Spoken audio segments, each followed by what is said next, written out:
Hello, Guido. Hey Paul, how are you doing? I'm doing great. How about yourself? I can't complain. I had to rush back home. I was in the traffic of darkness, Oh, great. which is good. Halifax is the worst. Yes. Cogswell Interchange. And how are you? Doing well. I Are you in Windsor tonight? am. I'm right on Wentworth Road. Where are you located at? The same. On Wentworth? Wentworth, So, 50, 50. You two live across the street from each other. Oh, you do? Well, there you go. well, Look at welcome to both of you on Zoom, and welcome to everyone in Good the seeing room, and also everyone watching on YouTube. It is 6:02 on Thursday, December 12th, 2024, and I'll call this meeting of the Planning and Heritage Advisory Committee to order. So we'll start by seeing who's here by taking attendance. We have requests from Mayor Zabian, Councillor Leary Pinch, Present. Councillor Ivy, Present. Paul Beasley, Here. Guido Furlani, present. Jane Davis, Present. Tim Carr, I'm here. KJ Conyers State. Present. We have requests from Michel Bourgeois, Mark Keogh. Present. Thank you. Thanks, everybody. West Hants Regional Municipality acknowledges that we are in Mi'kma'ki, the ancestral and unceded territory of the Mi'kmaq people, and that this land is governed by the treaties of peace and friendship signed in 1726. West Hants Regional Municipality recognizes that we are all treaty people and have responsibilities to this land and each other. West Hants Regional Municipality also recognizes African Nova Scotians are a distinct people whose histories, legacies, and contributions have enriched that part of Mi'kma'ki known as Nova Scotia for over 400 years. So a little housekeeping to start.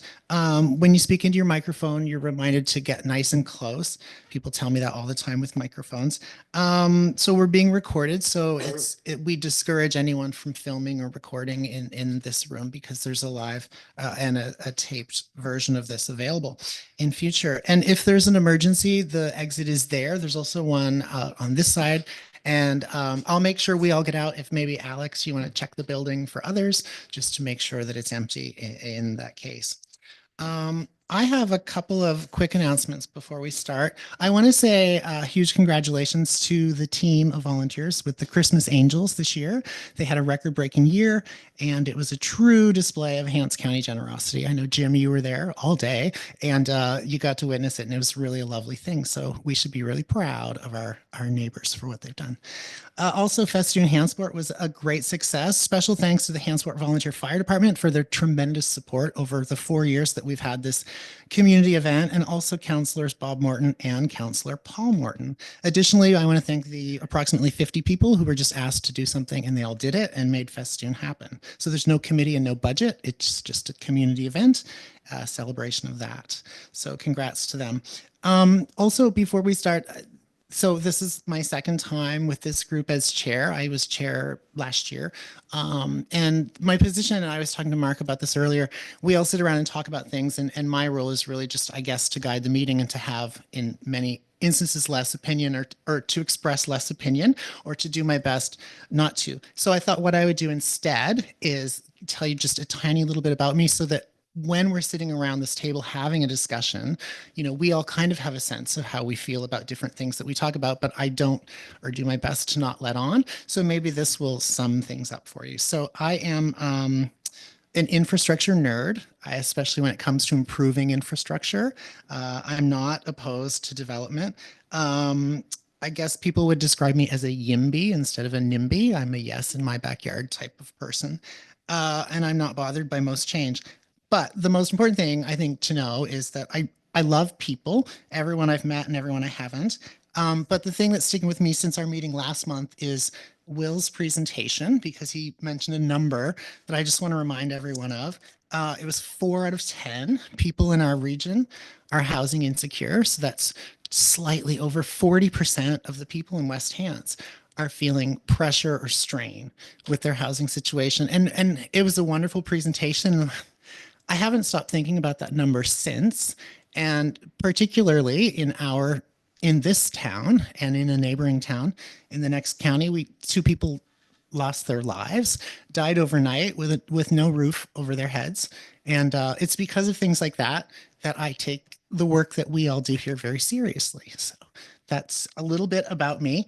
I don't know procedure fully yet, even after all these months, but we have somebody here to maybe help with like how these meetings sort of play out. I've tried to keep it very casual because what I want most of all is meaningful dialogue. So if I'm messing up the procedure, the Roberts rules, interrupt, let me know. We'll get back on track. But more importantly, we'll get back to talking about whatever it was that we were talking about. Okay. I don't know if that helps at all. But so Merry Christmas, in case we don't get a chance to say it before we sort of end for the night. Yeah, if you have extra, find ways to redistribute it, I think, to people. Does anyone else have any other announcements about your community? Mark? Yeah, I have one. The Upper Vaughan Hall will be hosting a supper this Saturday, December 14th from 4 to 7. It's a free supper. So if you're a resident or you're in the area or you want to come out to the area, stop by the hall. There'll be a free meal there for anyone who wants to pop in. And at 6 o'clock, we will be lighting our memory Christmas tree at the hall. So please join us if you're around. Awesome. Thank you. Anyone else have anything you'd like to share? No? Okay. Well, we'll move on then. Sorry. Sorry, no, Guido, please go ahead. I always forget to look up at the screen sometimes. Go ahead, Guido, please. It's nothing public. It's nothing for the community. It's just personal. The movie I acted in is in theater and is actually turning to be a good movie with the Trailer Park Boys. If you are curious, go to take a look. The character came out quite nicely. Thank you. Oh, that is probably the most interesting thing we're going to talk about tonight. So congratulations to you. And now we all have a movie to watch over the holiday. That's amazing. So I guess I'll seek approval of this agenda, but ask first if there are any additions or subtractions. No? Would anyone like to make a motion to approve the agenda? So moved. Thank you, Counselor Kayla. Seconder? My second. Okay. Thank you, Guido. And all those in favor, clear show of hands. Okay, it looks unanimous. Motion has or approval of agenda has passed. Next, I'm going to ask if there's anyone who has a declaration of conflict of interest with anything that we might discuss, including anything that may come up in the updates. No? Perfect. So the minutes were sent out from our last meeting, of course. So if anyone has any comments or questions about those meetings, if not, I'll seek approval of the minutes from our last meeting. I'll move that. Thank you, Jane. I second. Thanks, KJ. And all those in favor, clear show of hands. Okay, looks unanimous. Thanks, everyone. So we're going to move on to new business. And tonight we have two things, two separate, of course, things that we're going to fully discuss. The first one is a presentation from Jason, and I'm going to get Carrie to introduce him maybe because I haven't really met him only for a few moments. But yeah, it's a presentation really for us, and I think the wider public as well. Okay, so quickly, thanks, Chair. We have Jason Hahn here, who is our municipal advisor from the Department of Municipal Affairs. Okay, that's correct. He's going to provide a presentation tonight just on the committee, procedures, that kind of thing, sort of like an extension of the orientation presentation that Sarah and I provided at the last meeting. So Jason has some slides to share, so I'll pass it over for you to share your screen and get going. Awesome. So looks like I'm on. Am I on? Crazy. All right. Before I start actually talking, I'm just going to share my screen, and it looks like it is up and running. Cool. Thanks for the introduction. Thanks for having me. Thanks to everybody for having me here today. I work at Municipal Affairs. Our name has changed back to Municipal Affairs from Municipal Affairs and Housing just as of this afternoon. I think. I mean, there was the cabinet announcements, and I watched those, and from what I gathered, it was Department of Municipal Affairs, full stop, which means the department has, in my time in the last 5 years, the department has gone from municipal affairs to municipal affairs and housing to municipal affairs to municipal affairs and housing and back to municipal affairs, which is why I do not have any business cards because they keep changing them on me. As a municipal advisor, I cover an area of the province. There's 3 of us. I cover kind of the central region. So if you were to start at Annapolis Royal, drive the highway into Halifax, switch, and then head up to Amherst, that's my region. And West Hants Regional is within that. So lucky for me, and condolences to all of you. Our team provides kind of generalist services to elected folks and staff in municipalities, and we're quite often the link between municipalities, provincial government. There isn't most job descriptions are very specific and say you do this, and this, and at the very bottom it says in other duties as required. So I'm other duties as assigned to start, and then there's a few specific things in there. We're generalists. We know just enough to be dangerous about a bunch of things. And each of us have a couple of areas of specialty, just based on, our education and professional experience and stuff like that. One of the things that I like is meeting procedures. So very excited to be able to talk a little bit about that today. But before I jump into the presentation, I just want to say that hopefully this is a first of a few conversations that we can have. I'm free. You get what you pay for. However, I'm here to provide you guys with the level of support that you feel you may need, and no more and no less. So I won't ever, I'm like a vampire. I'll come if I'm invited, and I won't ever really insert myself unless you folks feel, hey, it'd be really cool if we could have a conversation on X, Y, and Z. And if that's the case, we can design workshops together to meet your specific needs, because your needs are going to be different than the needs of full council and the needs of councils in other municipalities, because you're all unique individuals. So having said that, please invite me back if you feel you got any value. I feel like I should be saying like and subscribe. Invite me back if you feel like this is a good start and you want to dive into any specific things. But this is what I prepared for tonight is really generic, right? I'm going to talk about councils and their relationship with, committees of council, the relationship with council itself, kind of where they came from, what they do, why they are the way they are. A little bit about planning advisory committees from the provincial perspective. You have a very highly skilled, talented planning department that can guide you on the West Hants model far better than I could. So definitely lean on them when you have questions that are specific to the West Hants Regional Planning Advisory Committee and its mandate.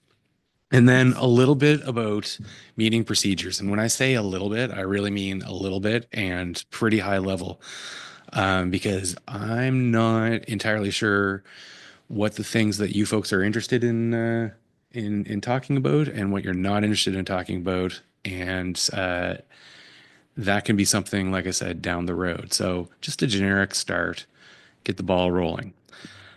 So with that, some folks here around the table are going to find some of this familiar. and others are going to say, what is wrong with this guy? He's starting in the year 1571.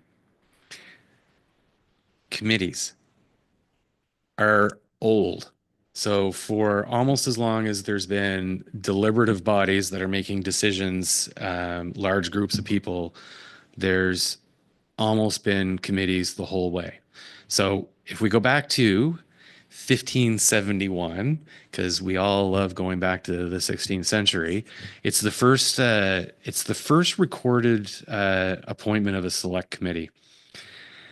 And if you think about, in the House of Commons in the Parliament in London, is to be specific. And if you think about a Parliament or a House of Commons, there's a lot of people. Generally, there could be upwards of 100, 200, 300 people all in a big giant room. Their job is to argue back and forth, put proposals together, have amendments, really dig into the development of laws. And not everyone can be an expert on every single thing that comes in front of them. And so, I mean, they figured it'd be a good idea. We want to learn a little bit about how to make this particular bill become better before we pass it into law. So we're going to send this guy, and back then it was all guys who owned land. We're going to send this guy, Sam, off for a few weeks to do some research into what's being proposed, maybe come back to the overall group, make some recommendations and say, here's what I learned. Here's some things that could be better. Here's some things you could change. If you want to really dive into it, focus on A, B, and C and ignore all of the other things. And that was mainly due to the time constraints that a large decision-making body faces. That holds true today. Committees, the committee system in municipal government, in provincial government, and in federal government, I'm pretty sure anybody who is watching online right now has grabbed their pillow and has fallen asleep, but I'm cool with that. All of those large decision-making bodies, this most scarce resource that everybody has is time, right? Like you can't have 15-hour long meetings. So delegating some of the discussion, some of the research to smaller bodies is a way to be really efficient with the governing body's time management. Side note, the idea of a committee of the whole. So if you're watching council, any councils in Nova Scotia, they've got council, and most of them have committee of the whole, and most people looking at it go, but it's the exact same people doing the exact same thing, talking about the same stuff, but the meetings are longer. This came from this time period. Because what was happening is the monarchs of the day were appointing the speakers, the chairs, the presiding officers, and they were getting intel on what was being talked about in the chamber, and they were finding out who was trash talking the king, and the king would take action against people who were trash talking him. Throw him in the Tower of London.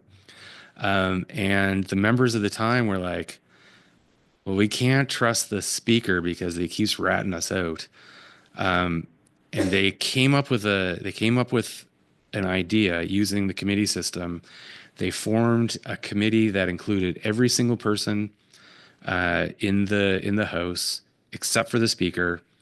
They would move that the House resolve itself into committee of the whole House on bills, and ask that the speaker leave, and the speaker would physically leave the chamber, go down the hallway into his office, do whatever. And they had a bit of a lot more freedom to speak their minds, because they didn't have this guy who was going to rat them out to the king, get tossed in the Tower of London. And then when they were done, the clerk would call the speaker to come back in, and they would report the bill back with certain amendments or without amendments, but they wouldn't keep a transcript of anything that was said. So I bring that up for a reason, because it's in that spirit that committees developed over the years as well. Committees are less formal than the main body.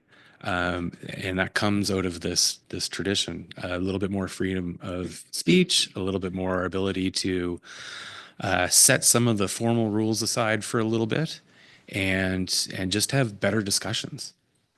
So you've got time management and you've got better discussions and freedom to just loosen up a little bit. That's where committees are. And so Planning Advisory Committee, absolutely, we're going to talk about some of the rules of procedure, but keep in mind that as a committee, you get a little bit of, I really appreciate what the chair said about, want to focus in on the discussion, because that's the point of committees, is to focus in on the discussion and not get wrapped up in formal procedure for procedure's sake, right? It's not helpful to get yourself tied up in knots over what the nuances of Robert's rules said, as long as what you're doing is focusing in on having good discussions and balancing the rights of the group to keep things moving at a reasonable pace, and the rights of you as individual members to be able to contribute. We'll talk a little bit about balance in a few minutes.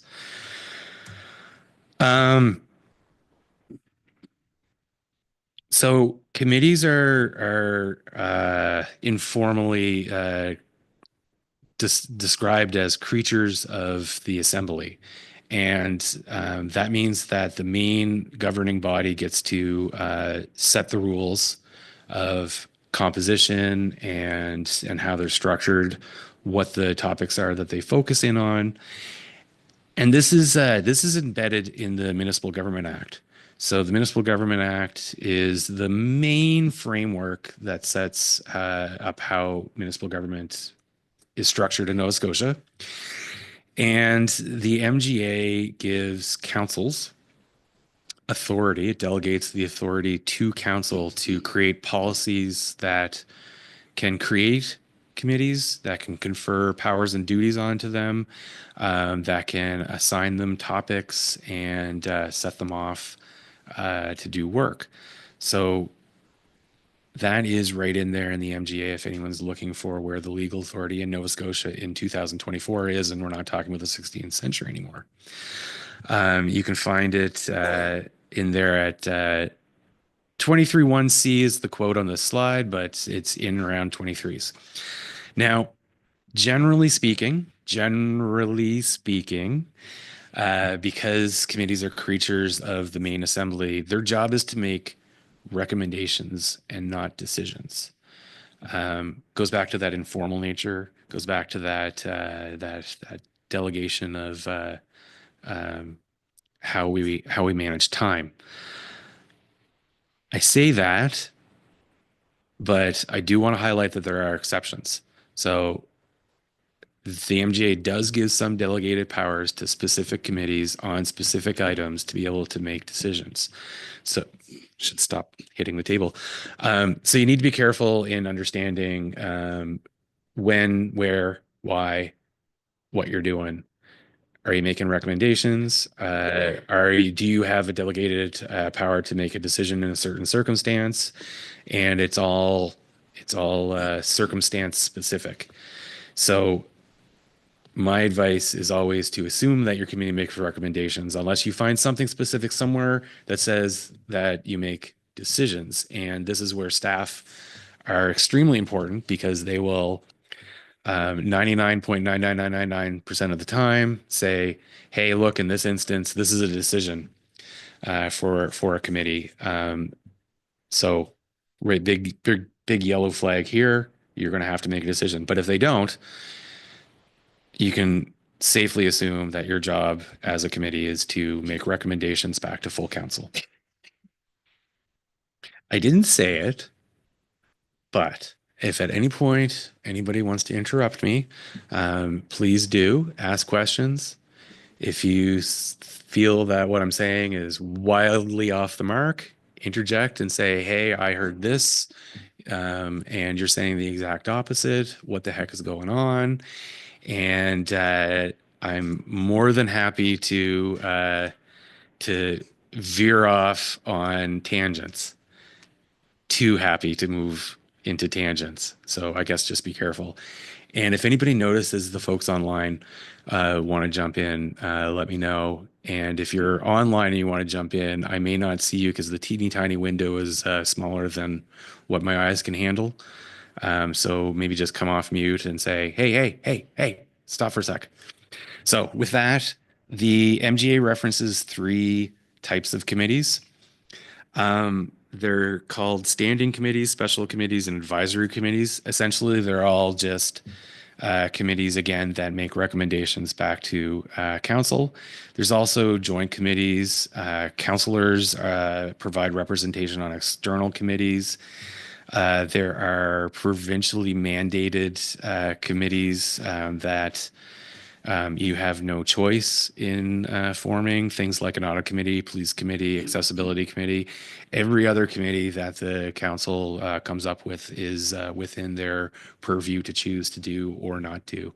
And understanding that, there's a number of different committees out there in Nova Scotia. Not every municipality has the same number of committees or types of committees. And so I did a search back in February of 2023, and there's a little word cloud here. Those are all the committees that are named in the MGA, and planning is a very big one because it's referenced a few times.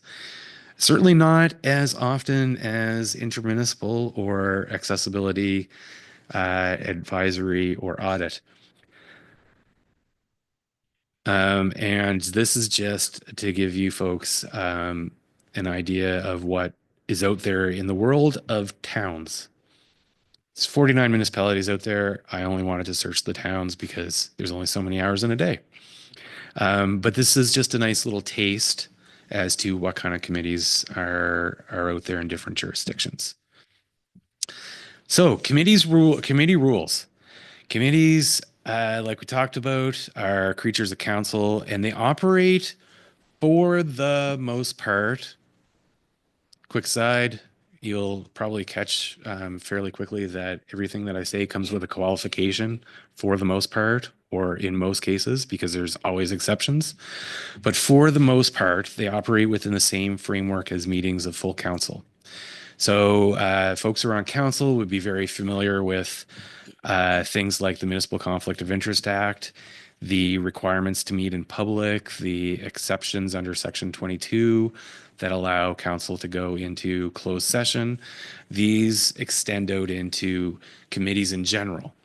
For a planning advisory committee, there's actually some very specific references in the MGA in and around 202, I think, that talk about the items that this committee can go into closed session to discuss. Again, it's always advisable to take your lead of staff, and if you're going to go into closed session, and if there's ever any question about whether you have the authority to go into closed session on a certain topic or not, at the end of the day, legal advice of the municipality of the, what are you guys called again? West Hants Regional Municipality. Where am I? What am I doing?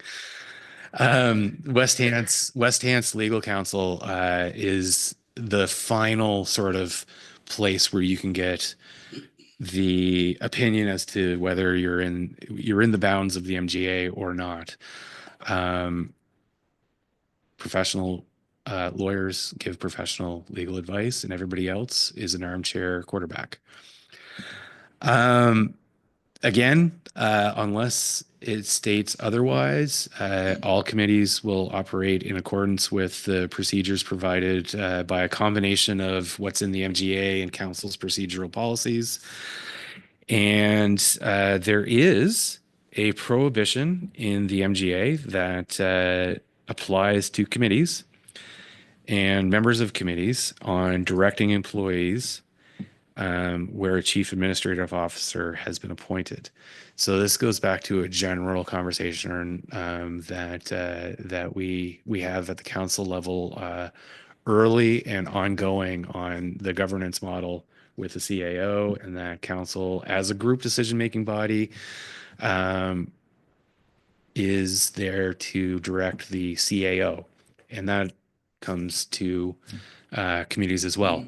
Now, operationally speaking, especially when it comes to planning, the CAO can delegate to staff to be here to support and to seek direction and all that sort of stuff. But then that just comes back to the operating model that the CAO has implemented in West Hants versus East Hants versus Amherst versus Yarmouth. So a little bit more site specific than provincially generic. Time management, time being the most valuable resource that council has. I always advise councils to think about committee structure overall and to check in on how the individual committees are operating and using their time. If council finds, so this is always a question that comes to full council, is if council is finding itself having the exact same discussions at the council level that are happening at the committee level, then what is the value? What's the value proposition of having that conversation twice? And what level of trust does council have in the committees that it has mandated into existence?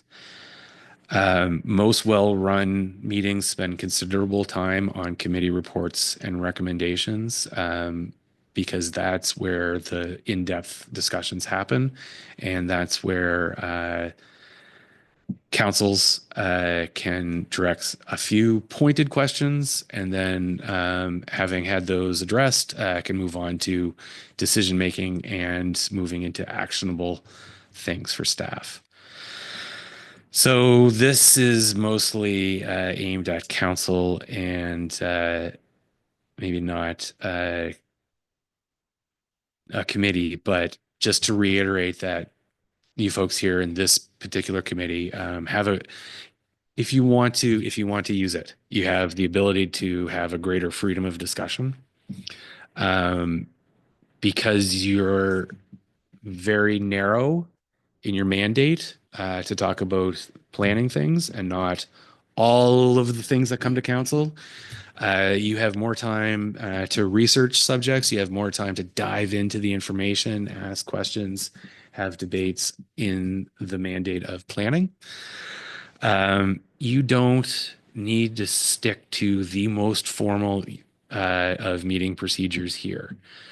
Committees across the province have they like to relax the formal things. So don't get wrapped up. Like, I'm going to say this probably 6 more times, but don't get wrapped up in procedure for procedure's sake.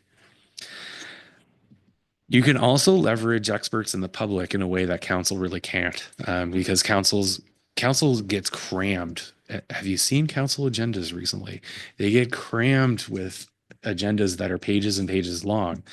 And so they don't have the time to bring in maybe the number of experts to talk on every single thing. Planning advisory committees, really, and you'll see when I pull out the references from the MGA, this is leveraging experts in the public.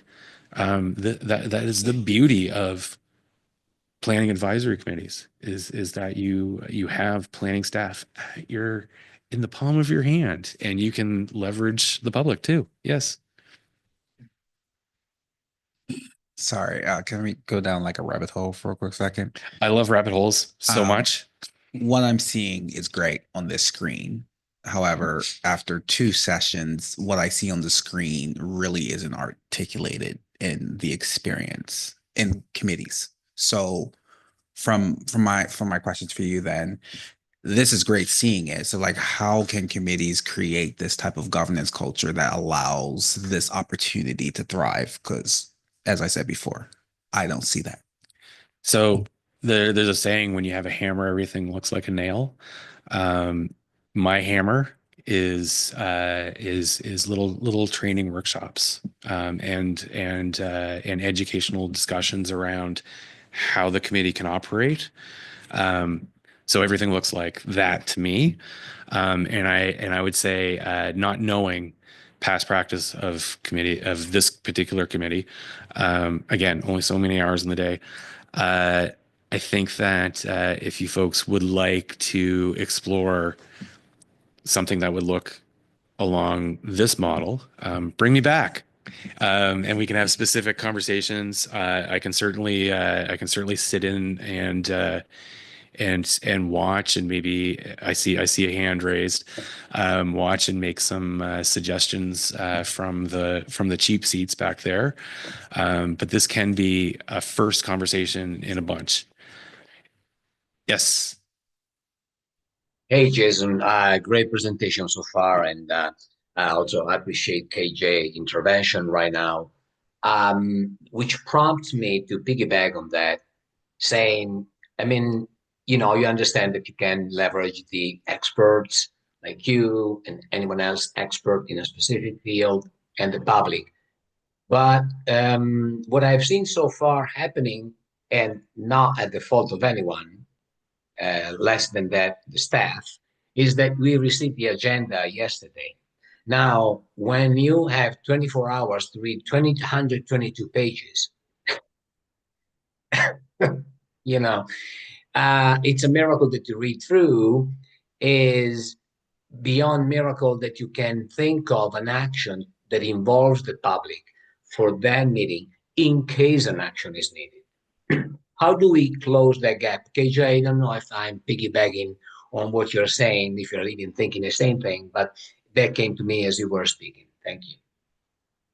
So that's an excellent point. One of the things, and I'm going to get there through the scenic route. One of the things that I always end up warning councils on orientation training is that when I'm talking about the ideal model, it's kind of easy for me to do that and then get in my car and go home. That on the ground operationally, there'll be challenges, there'll be growing pains for sure, and that sometimes councils, committees will get information that is requiring some time-sensitive discussions, time-sensitive decisions and recommendations, and it has a lot to do with the nature of the topic, but that it's always good and it's always possible to work towards an operational model that does have a little bit more lead time, that folks get more time with the material before they have to speak and make comment on things,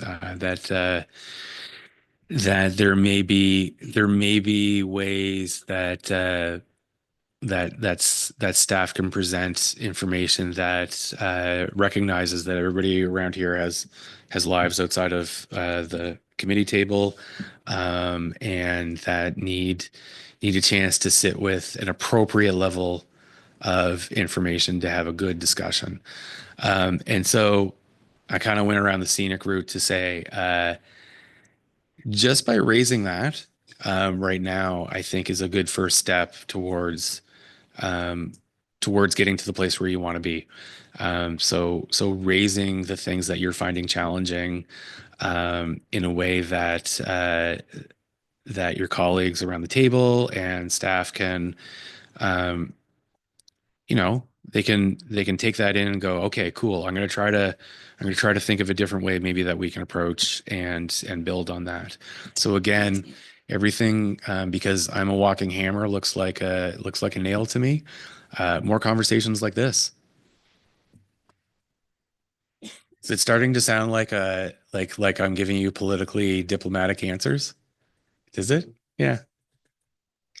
Yeah, sorry, It's Jason. gonna. I was It's sorry. Go ahead.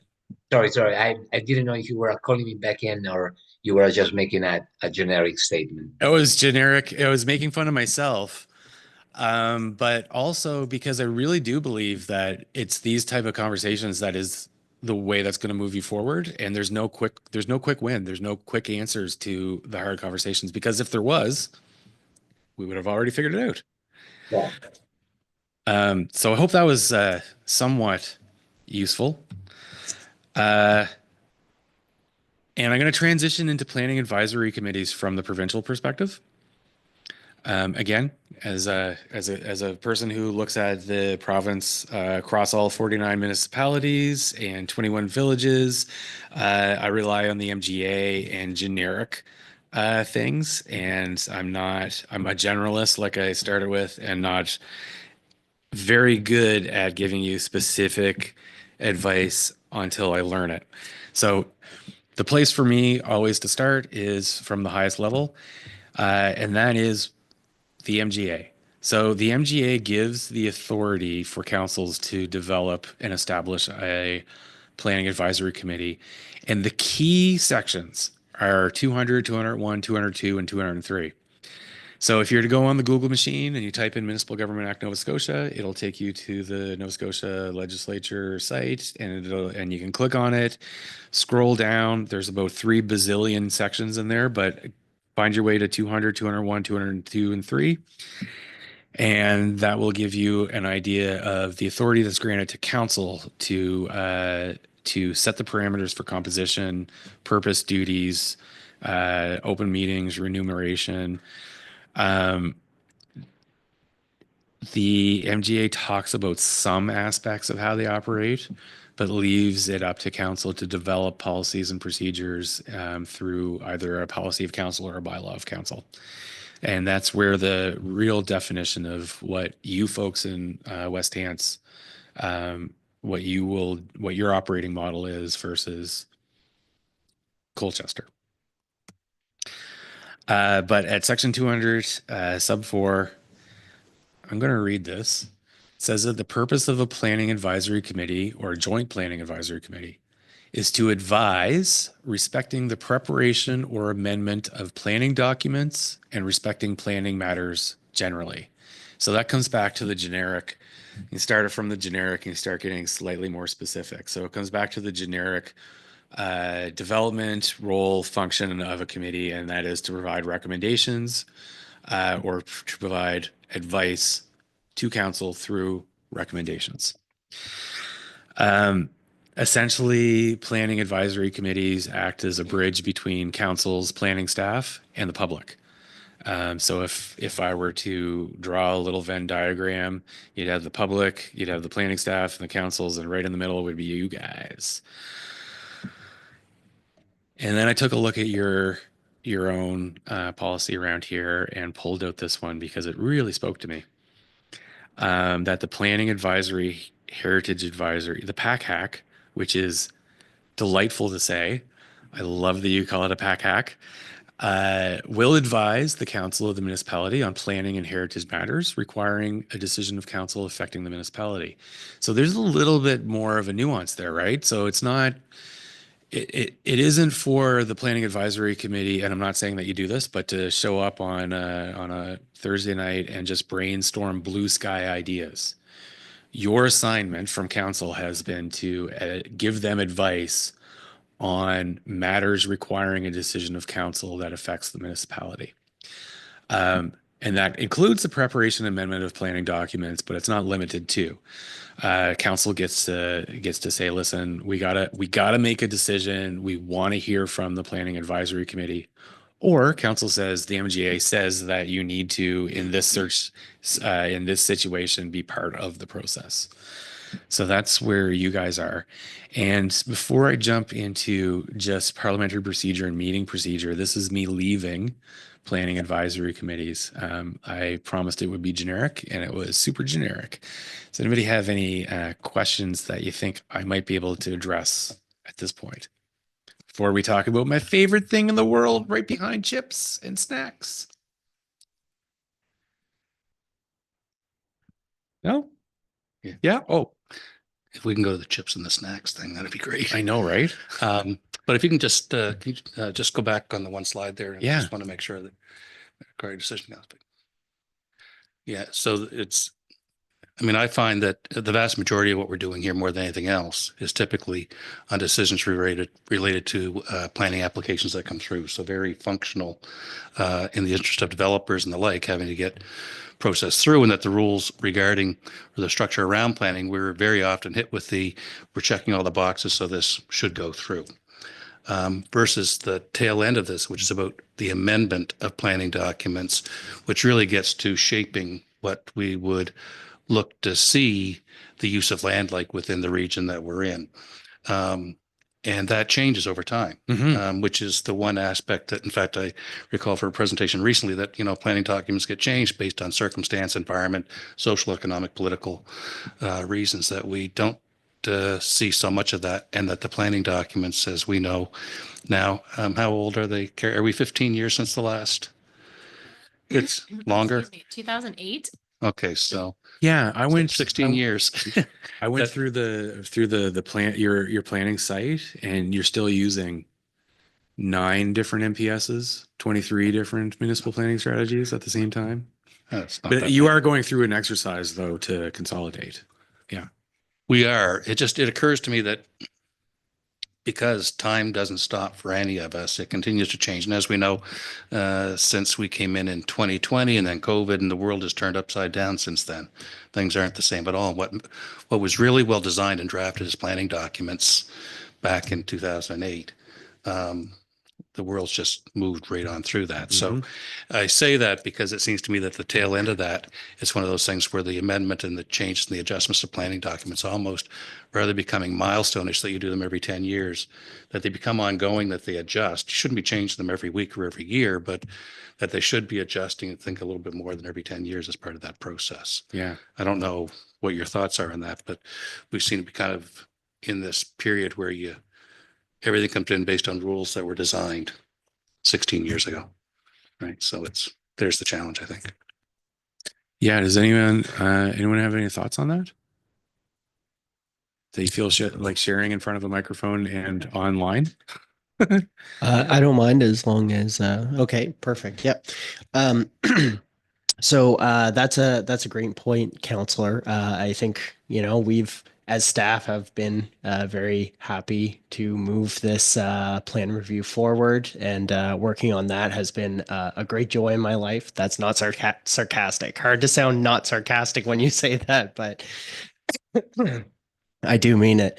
And I think what we've discussed in the planning department with these new documents is there's a hope to keep ongoing meetings for matters that are consistently coming up through the development officers or the planners, just topics that we keep seeing are sticking points with either the public or developers or things like that. Keep these notes, and then have we're working on monthly meetings, maybe something like that, to go over these, see what needs to be amended in the documents moving forward once we do have this one set of documents, and sort of just keep this ongoing housekeeping amendments is what we would call them. So our hope is that once we've gotten through this plan review, we've got this new document in, that it becomes a living document. I'm sure you've heard that before, but that's really what we mean when this new document comes in. We can diligently keep track of the concerns that come up and introduce changes throughout. So that's what we've discussed at the in the planning department, and our hope for the new document. And I'm going to speak on behalf of absolutely nobody, but I feel like having multiple, you've got legacy planning documents that even keeping track of how to modernize and move the 3 or 4 MPSs that you have is absolutely a nightmare. And once you have consolidated things, then I mean, you may be able to leverage this committee in even greater ways than you have in the past, because you can focus in on this is the master MPS that we need to get your thoughts on this, that, and the other thing. So I'm speaking on behalf of nobody, but it just from a reasonable perspective, I would think that might be at least half true? Question mark? Cool. No, I would agree with everything that Alex said, and I think that it is a great idea. You know, this new regional plan, it's quite a large endeavor, and you know, the chances of us getting everything right on this first try is, you know, not great. But so as Alex said, you know, we're hoping that does become a living document that you know, not this static point in time where, you know, these are the decisions of 2025 and we have to use it until 2035 or beyond. So that is the hope, and to have more conversations even around this table, you know, as we start to implement it once it's hopefully approved soon. So, yeah. You made a good point that reminded me of like an old military saying that that no plan survives first contact, but failure to plan means that you're going to fail. So absolutely, if you guys get your plan 100% right, then it's time to retire and become highly paid consultants across the Western world. But if it's a real plan, then there's absolutely opportunities to really leverage the tail end of what's in your planning policy for sure. Yeah. So I know it sounded like it was really hard to make it not sound facetious when you said very excited, but like I'm gonna one up you. I am so excited to talk about parliamentary procedure right now, and that is legit. But again, being sensitive to your time, I just want to hit a high level.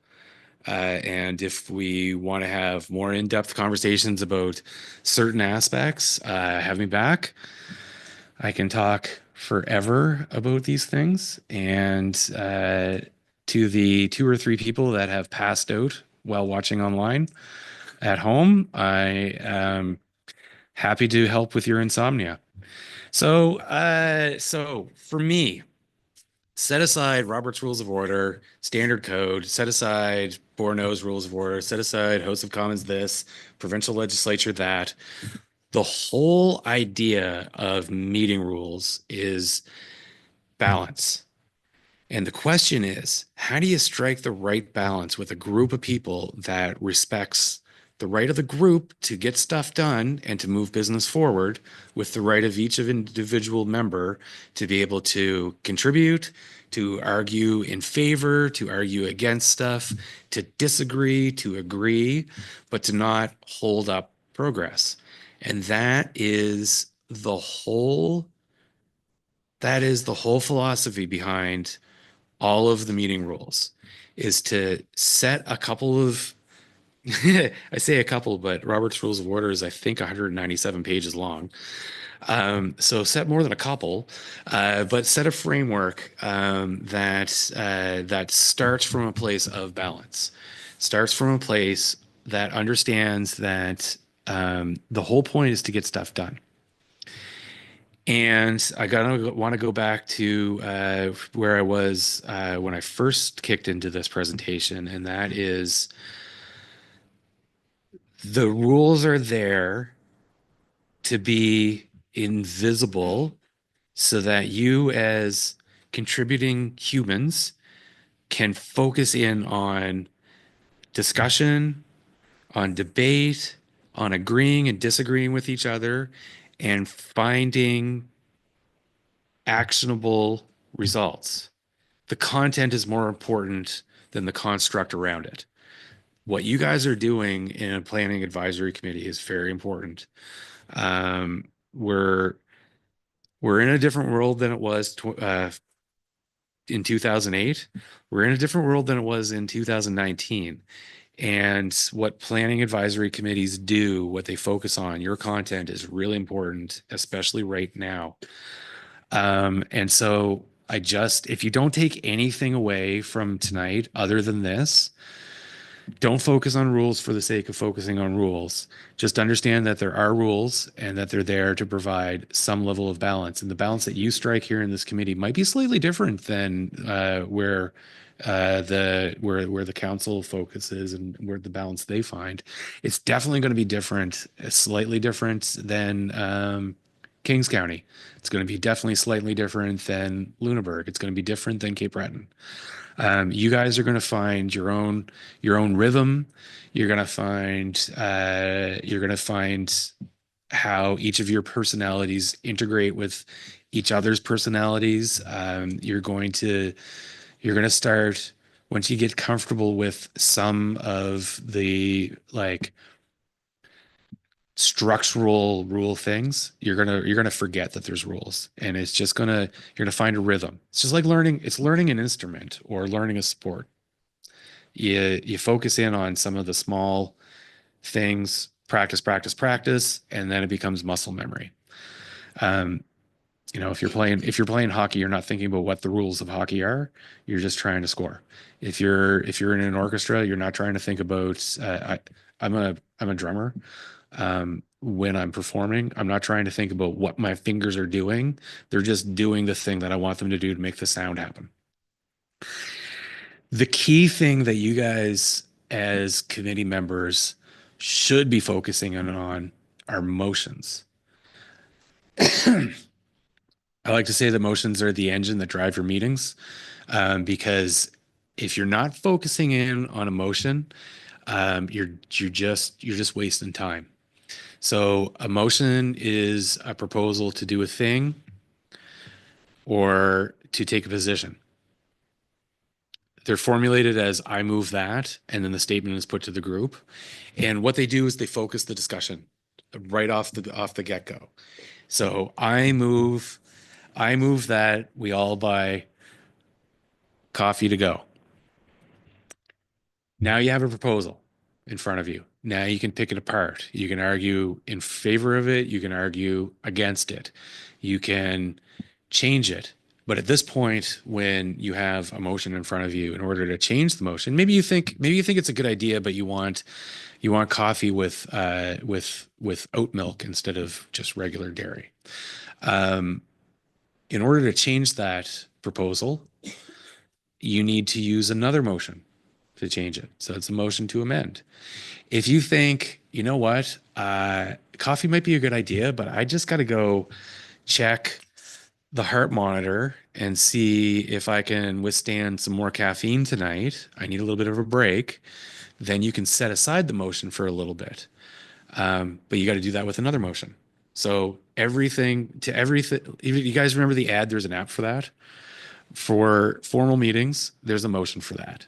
Everything runs via motions. If you're not focused in on emotion, you're basically just spilling the tea, having a little gossip session, but you're not working towards a decision or a recommendation, a position or an action. You're just spinning your wheels out there. So that's my push for motions. Along with the pitch for motions, I always pitch. I have a smart motion workshop that really dives into how to put together motions that are specific, measurable, actionable, that relate to your strategic plan and that are time bound.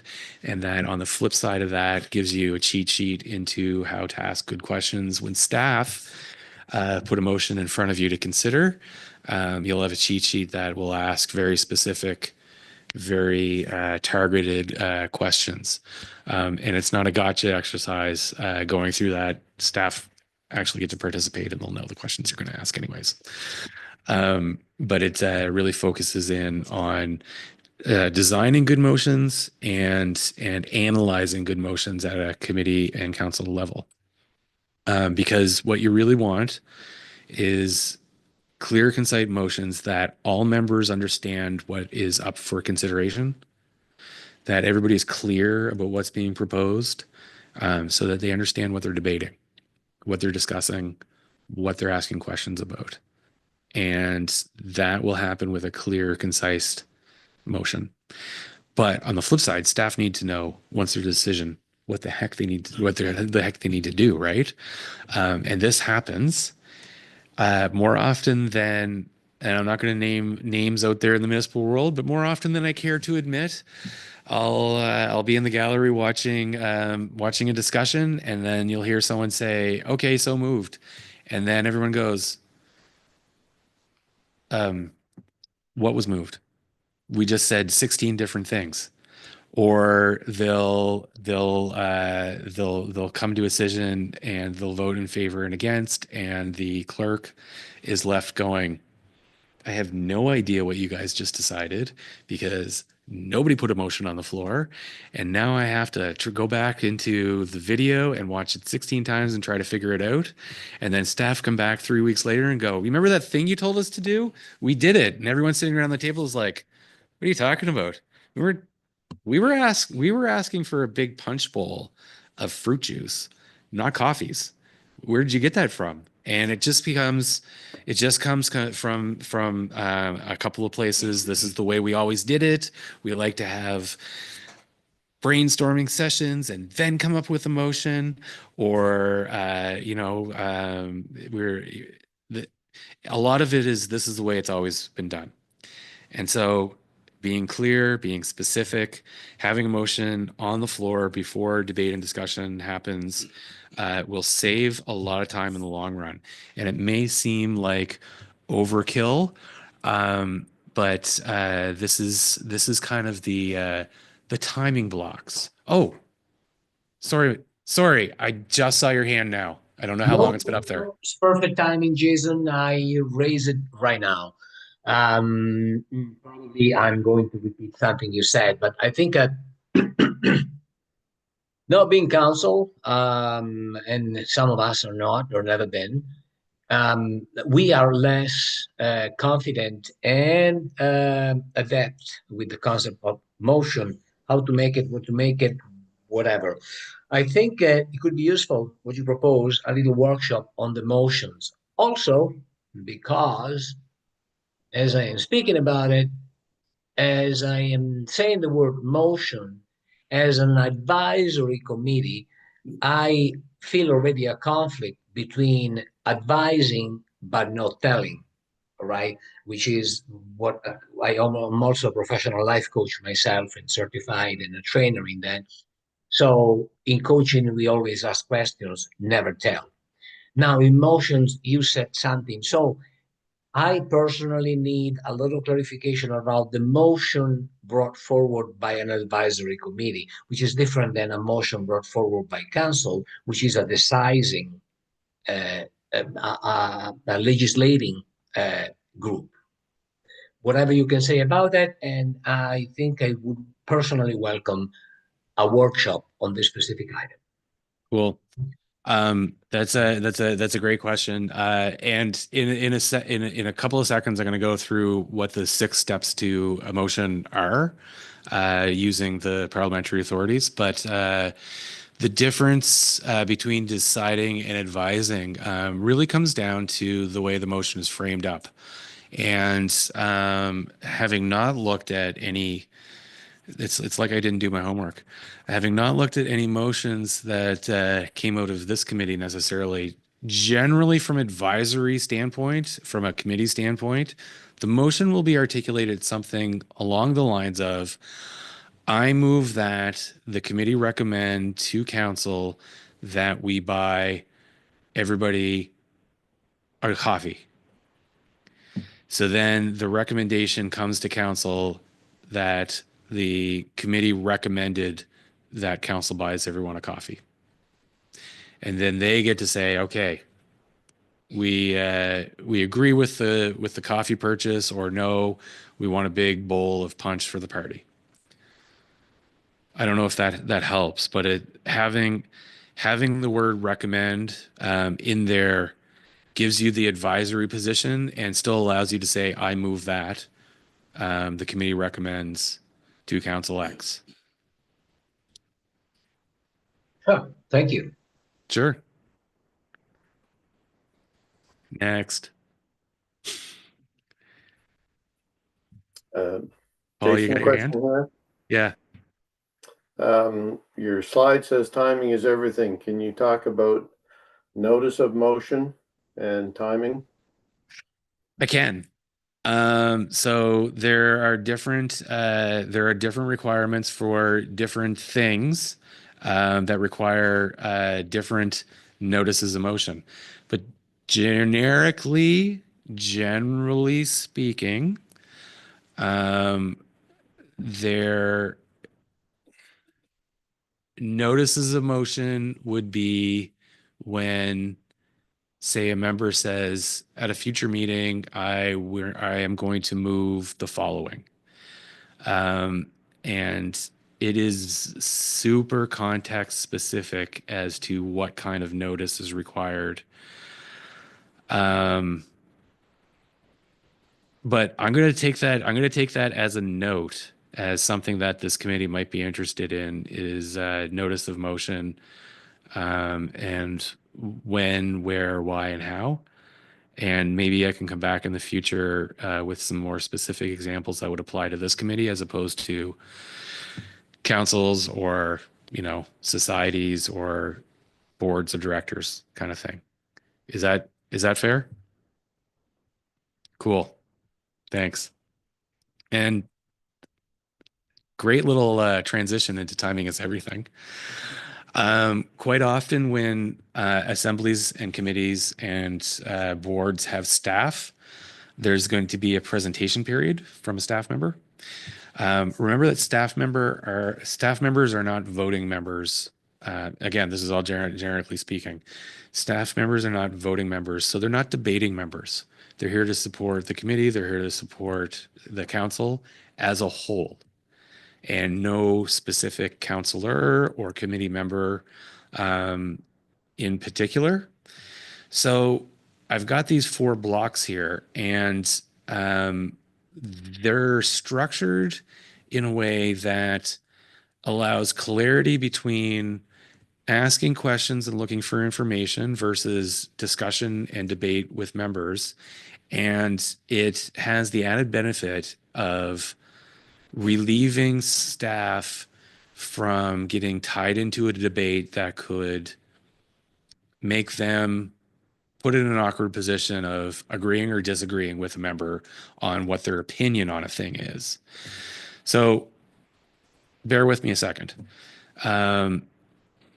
Staff can give a presentation on a certain issue.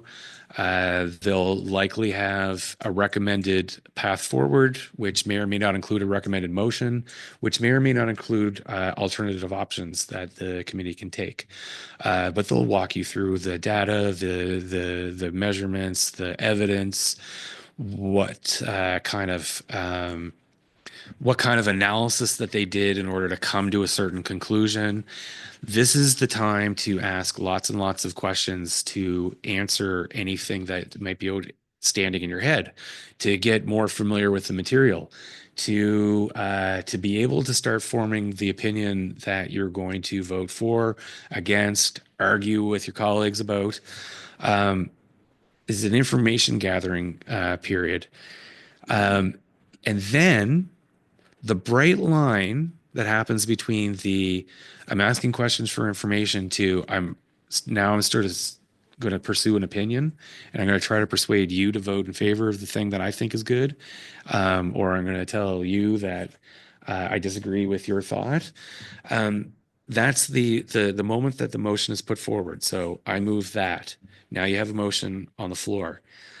In committees where it's a little bit more informal, maybe staff can stick around, but in formal In formal meetings, I generally advise staff to actually step away from the table during debate so that they're not getting pulled into a situation where um, I'm not going to say sneaky, a strategic member can ask leading questions that support their opinion over the opinion of other people, and staff get into an awkward position where it looks like they might be favoring one member over the other. So the moment that the motion is moved, I move that we do X, staff can go over there. Questions are still valid. Questions are still encouraged at this time, but you would facilitate it through whoever the either the chief administrative officer or whoever the key staffing person is. And they can facilitate in a way that is a little bit more objective and doesn't give the impression that, you know, the director of public works thinks that I should pave all of your potholes because we're pen pals. Pen pals still a thing, or is that a 1940s kind of stuff? Yeah, okay, cool. Your light's on. Yeah. That's not something that I was going to see. You're supposed to interrupt me. Okay. So you keep saying make the motion and then a discussion, just for clarification purposes for people who may not have a full understanding of Robert's rules. It's a motion with a seconder and then a discussion. Yeah, and we're going to dive deep into that in a second, whether you like it or not. I just wanted to make sure. Absolutely. Clear, just yes. So now you're into discussion and the debate. That's with your members around the table. You're using the tools of persuasion, argument. You're putting your position onto the floor. And then the chair calls for a vote. And all in favor, yes. All in favor, no. Whoever wins the day wins the day. Here is what everybody has been on the edge of their seats waiting for. The 6 steps to action. So a member makes a motion after being recognized by the chair. So to make a main motion, no other business can be on the floor. You can't interrupt current business, pending question. But when it's time, the chair will recognize you, and you get to say, Mr. Chair, I move that we buy 17 coffee cups. At that point, step number 2 is that another member seconds the motion, and recognition from the chair is not required. The chair doesn't have to say anything. Someone can just go second. Seconding a motion does not mean you necessarily support it. It doesn't mean you're against it. All it means is that at least 2 people in the group think that this idea is worth having a talk about. That's all it means. Somebody else thinks that this idea is worth having a conversation. What happens if nobody seconds the motion? Chair can ask for it. Looking for a second. If everybody sits there dead silent, that means nobody else thinks that this is good enough for a discussion. And then the chair will say, motion fails for want of a second. Or in plain English, we don't have a second, motion fails. Or we're not going to pursue the motion. Use plain English. For want of a second is like from the 30s. Once you have a motion and a second, now it's time for the chair to state the question to the group. Now, this may seem redundant, but we're going back to clarity here. Maybe you're like me and you mumbled your motion, or you went off on a tangent. It's the chair's job to figure out what the actual motion was. So you can have a quick conversation to get clarity, but then the chair says, okay, the motion has been moved and seconded that we buy 12 coffee cups. So now we have clarity. Now we know that everyone's been paying attention because the chair has everybody's eye. Everybody knows what the question is. And now the chair has taken it away from me as a mover. It's not my motion anymore. It's your guys' motion. So I can't halfway through change my mind that I'm going to get 14 cups. Once the chair states the question of the group, Motions are the engine, right? Everything happens on a motion. In order to change that motion, you need a motion to amend. In order to set it aside for a couple of weeks to think about it, you need a motion to table it or to postpone to a certain time. Certain motions for certain things. We're not going to overthink them, but now it's no longer Jason's motion, it's the committee's motion. And this is the point where you have a debate on the merits. Stick to the merits of the motion and not the fact that I have bad hair and therefore the motion should not be adopted, or that I have a coffee stain on my jeans. Not relevant. Stick to the motion itself. When everyone's done talking, this is where the chair takes the sort of the temperature of the room. And if nobody's going, I want to talk again, I want to talk. The chair then says, okay, if there's nobody else that wants to talk, if there's no other discussion, the question is that the committee buy new coffee cups, or that the committee recommends to council to buy 12 coffee cups. All in favor? All against? Notice I didn't, as a chair, ask, I can't even remember call for the question, and then somebody else say question. Two reasons. It's a waste of time because it's the chair's responsibility to determine whether everybody is exhausted and it's time to call for the question. And it takes away a bit of it erodes authority of the chair, because what happens if the chair says call for the question and no one goes question? It's not like seconding a motion where it will fail. The chair will just call for, they'll just put the question on the floor. It's redundant, and the chair doesn't need to ask your permission to call for the question. So that's why all of the parliamentary authorities, Robert's Rules, Borno, Standard Code, they just say, once everyone's exhausted their time, the chair puts the question to the group. Then once the vote has taken place, the chair will announce the result, whether the motion was adopted or it failed.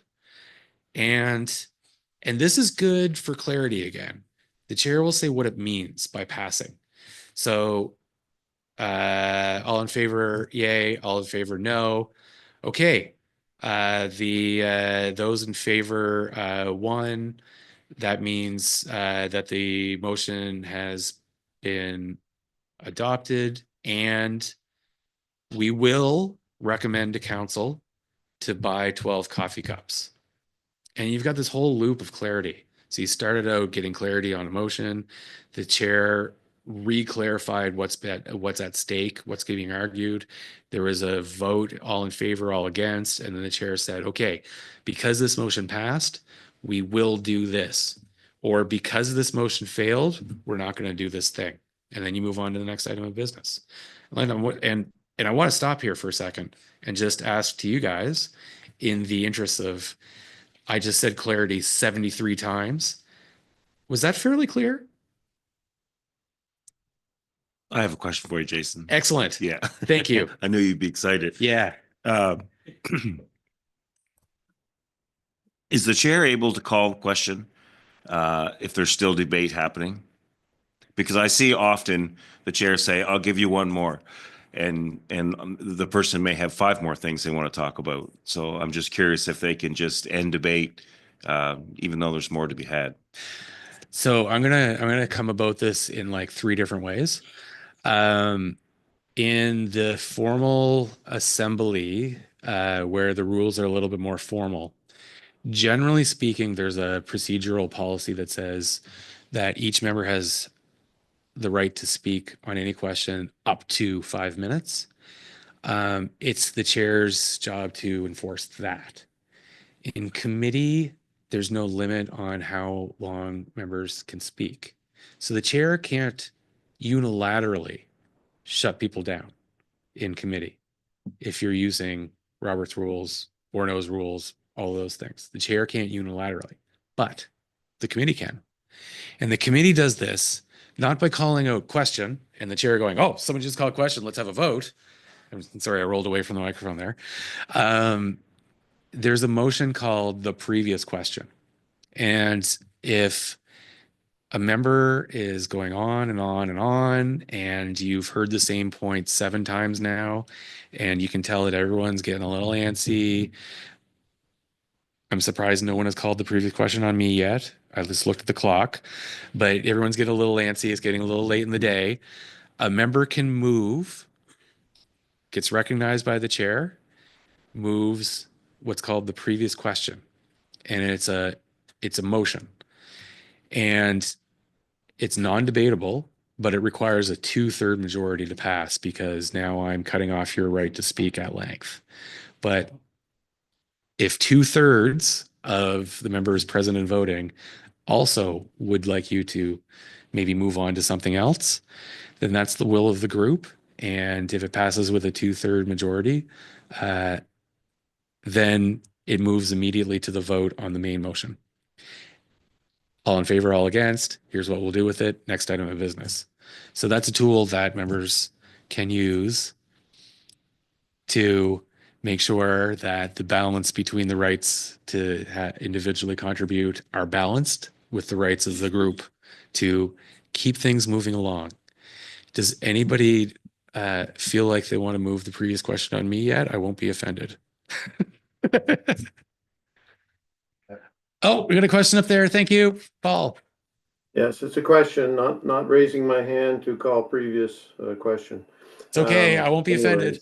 That's interesting. It's something I didn't know, and that's the hey, you're sucking all the oxygen out of the room answer to getting a motion going. But I guess a bit of a misconception. I don't think it's a misconception with this group, but I've heard it many times. But a lot of people say, well, the chair doesn't vote, only if it's a tie.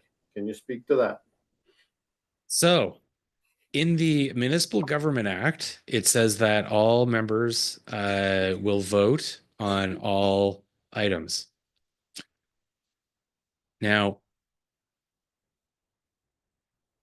I think that extends to committees. Did you say you think so? Awesome. Okay, we've got a majority here of us on this side of the group. That's something that I can dive into and confirm for sure. But I believe that extends because most, I mean, going back 12 slides, most of the procedural rules of the MGA applied not only to council, but to the committees. But now here's the thing. And I didn't say this because this wasn't going to be a full-blown 3-hour procedural presentation, but there is a hierarchy of rules. And by that, I mean, there's like a pyramid where at the top of the pyramid, you have the fewest amount of words that have the most power. And so that would be like provincial law, the MGA. The MGA procedurally says like 9 different things, but they're the top. So if anything below it comes into conflict, the top always wins. Then underneath that, you have your own procedural bylaw policy. Underneath that, you would have any special standing orders. Underneath that, you would have Robert's Rules of Order. And underneath that, you have, this is the way we've always done it. So if anything comes into conflict with this is the way we've always done it and says something different, you got to go with the other thing. You got to go with Roberts. You got to go with Borneau. You got to go with AIP. If Robert says something, but your bylaw says something different, you go with yours. If your bylaw says something and the MGA says something, then you go with the MGA. Here's a little interesting example. And I do realize that I'm running the clock, and it's just because I'm so in love with this stuff. I'm going to throw myself under the bus and say that I have to be very long. cognizant of people's time. And I know that for council with presentations, they do limit people. And, Yeah. I mean, you're giving us a presentation about what we're supposed to do, but I know people are aware of the time. Great. And time, as you said, you pointed out at the beginning, is really Yes. the most valuable thing we have. So not to rush you too much, but we do have to sort of get through some things and then take some questions if possible. But Jim, did you have a question? It was only on the previous question. So when it just gets called out from the floor, question gets called out, or whether they say formally, recognize the previous question? Either one of those circumstances, do you see them as the same or different? They're different. When someone Okay. calls question, it's just a bad habit that thought so. that folks have picked up over the years. Right. What you need to do is take the 6 steps here. Yeah. So make sure that you're recognized by the chair. Say, Mr. Chair, I'm sorry, but I moved the previous question. I would like to see debate come to a close. And then the chair says, okay, all those in favor, all those against. Got it. Yeah. And it's a proper vote. Sort of the one other question. Yeah. If I could. And I think you had it up on a slide and it goes to, so we'll have reports introduced as we've got one coming up and so on. And typically there's the series of questions around the report, getting clarity about what you're being shared as your foundational information. We typically, and I think by the rules, we don't have limitations on only speaking twice or limits on time. You're trying to pull from the report as much information as you can and make sure you're clear on what you're being given. It's only once the motion goes onto the floor that typically is where I think the limitation, and I believe it being twice, and maybe it's 5 minutes each, or I'd have to and that would be at the council level. So generally speaking, committees don't have those limitations on speaking, which is why I've gone on so long. No, I think the clarity has been really helpful, actually. Yeah. Even for those of us that have been around here for a little bit. Yeah, for sure. Thank you. So 2 things. Shameless self-promotion. I've got a YouTube channel that talks about things like this. And you can go on and see some videos about, the 6 steps to putting motion on there, 5 steps to getting motion on the floor, talking about procedural potholes, like people blurting out question, like unnecessary motions. There's some of them are short, some of them are long, but I try to hit 2 a month that are around issues that I get from folks out there in the world. This isn't tied to my job. Like I said, this is stuff that I like. Clearly I'm a nerd. And as I've said before, bring me back for workshops. So this feels like this was a hybrid, half presentation that you would normally get versus half workshop. It wasn't really all one thing. It wasn't really it wasn't a presentation that you'd have a limit on from the public. Came here to talk with you guys from a high level. It wasn't a full-blown workshop where we would be discussing things and doing exercises and examples and stuff like that. But it was a little bit of both. So bring me back. We can design a couple of workshops if you want to dive more into meeting procedures. And if you don't worry about it. Won't be offended. This isn't something that I know. This is something I know not everybody is as passionate about as I am. So with that, I will stop sharing my screen somehow. I just want to check to see if people have additional questions or comments or anything. I know we're a newish group together, so I'm still learning a lot. Jane, go ahead, please. Thank you very much, Jason. Very enlightening. I liked the part, and because I wrote it down. We don't need to be so formal in this committee, and that we need to be able to contribute. And I think that's where the majority of the citizen members are coming from. They don't have experience being a counselor or anything else. They're on the committee to share their points of view. And if things become too formal, then they shut down. And It's understandable that they would do that. And then, if you're lashed with Robert's rules, that's a bad term of reference, but then you don't want to contribute. And I think we want to steer clear of having that happen to our citizen members, because we want to be able to hear their perspective. That's the whole point of having citizen members. So I thank you very much. And that goes back to where I start everything from, and that's striking the right balance, right? The balance between contribution and moving businesses along. Tonight, I've contributed so many words. And the group hasn't been able to move on to other things. So it's finding that balance and not using parliamentary procedure as a weapon. And I like that you went there. Yeah, like I echo you, Jen. I find just like what I've observed with council and things that are connected with municipal governance, you can see how Robert's rules gets utilized to either, silence residents or is used as a way to like kind of dismiss the the intelligence of the expertise that are coming to the room. So it's good to hear it, and kind of like where I'm kind of, hopefully your colleagues could think about this too, is as we're going through a transition within the province, like I really feel that there needs to be some type of education provided to councils as well as staff around understanding that this is a new normal. Like we're operating a lot of these systems on, you started with the 1600s reference there. So we're operating on an old model, and we really need to figure out ways of,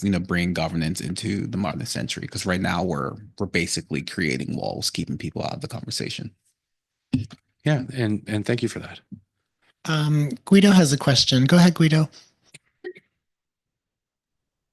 Thank you. More than a question, I wanted to say that I enjoyed the presentation deeply. I am a learning addict, and I like procedures. And I think that procedures, as KJ said, not to negate what Jane said, which is fundamental, stay free of rule and producing ideas and content. Lovely. But in the meantime, knowing the procedures, knowing the legalese, the legality, allow us to understand when someone is tweaking that to an advantage or disadvantage of freedom. I'm using the word freedom loosely, yeah, right? So what KJ just said. So I actually love to learn more about it, because I don't think that there is never enough knowledge to apply the tools that are in our hands for the benefits not of ourselves, but of an entire county. When we call this a municipality, it's a lie. We are a county. There is nothing left in West End. So I think the better we can do our work, the best. The better, the better, the better. So I would actually love to know how we can have more workshops, maybe watching your nerds YouTube videos that I'm sure are going to be entertaining, as you are, Jason. But also thinking, how can we do this in a way that we can, and now I go into the part of our chair, we can execute the function of tonight, and in the meantime, learning. Should it be a separate timing where we have the workshop with you outside of our meeting? I don't want to put a motion forward, but I'm suggesting that maybe it's 2 different times so that we can fully learn, no limit on that. And then the other night we deliberate and we advise and we motion upon the thing we need to motion back at. And maybe I could suggest, if you folks want to discuss amongst yourselves, whatever, wherever you come to, that might be a good opportunity for the chair and I to connect if you want to bring me back. And he can reach out to me on behalf of all of you. I will say we have a really, really committed committee here. The last committee we had included a lot of the same people. We have a number of new people this time around. And I mean, there's a great example that's about to happen in a few moments. One of our member committees from the public has provided a comprehensive presentation for us as well. So like we have people who are engaged. We see each other sometimes on the streets and things like that and have chats. So yeah, I know that there's, and just to go back to what Guido said about future learning, I suspect that around this table, and I can't speak for everyone, but I know that a number of us are interested in learning more always. So yeah, so thank you for that. Additional questions or comments from anyone? I don't see any hands. Okay. Well, thank you, Jason, for that. And I know we'll see you again. But yeah, we're going to move forward with the agenda to 6.2, which is the Fort Edward View Plane. And Jane, our resident committee member, is going to take the lead on this one. Right. Thank you very much. I hope that everyone had the time and space to review my report. It wasn't meant to have all the attachments for you to read every last line of the attachments. The attachments were so that when referenced someone's quote, you could follow it to its original source. It wasn't something that I had popped out of my head. I just wanted to go through the timeline just for a moment, because the whole point of the Fort Edward National Historic Site view plane became a topic at Council in January of 2022, when the West Hants Historical Society made a presentation when they wanted to save the lands adjacent to the property from being sold to a developer. And they have subsequently been successful in doing that. We have the president sitting out in our audience tonight. And it was from that presentation that following presentations were had by council. They initiated an archaeological report by Dr. Jonathan Fowler. He noted in his report that was presented to council in March of 2022 that any future constructions planned for these properties and specifically should respect Fort Edward's view plane of the Avon River, which Parks Canada identifies as essential to maintaining the site's sense of historic place and commemorative integrity. So in March of 2022, we were already talking about view planes. In June of 2023, there was a public information meeting about the development that's going on at the textile location on Nesbitt Street.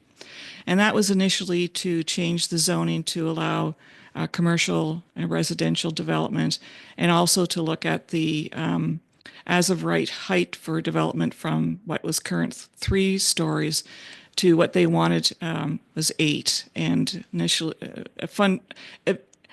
at the end of it, it came down to 4. But the public commentary period after that public information meeting was a reach out to Parks Canada by the staff, planning staff, to Mr. Ted Dolan. He's the visitor experience and site manager. He did reply, and I have it quoted there, Parks Canada does believe that there would be a negative impact on the site as the proposed development is 19 stories high. It's square in the middle of what is an otherwise unimpeded sightline of the Avon and St. Croix rivers. And then he goes on to say it will, without question, block a significant portion of the view of the water from the fort. Now, interestingly enough, when the public comments from that public information meeting were presented to PAC here last June, this correspondence was not included. When the information package went to council in July of 2024, it also was not included. So neither this committee or council as a whole had the input from Parks Canada on the view planes when they were considering going with what the developer wanted. The visitor guide for Fort Edward, the very first thing it says, take some time to enjoy the view. And there's a reason for that. The whole point of Fort Edward was placed where it was, so it was strategically looking at the rivers and connected to Fort St. Lawrence in Falmouth and upriver. It was a way of communicating from Halifax down all the way to Port Royal. As well, in 2016, Parks Canada created a management plan.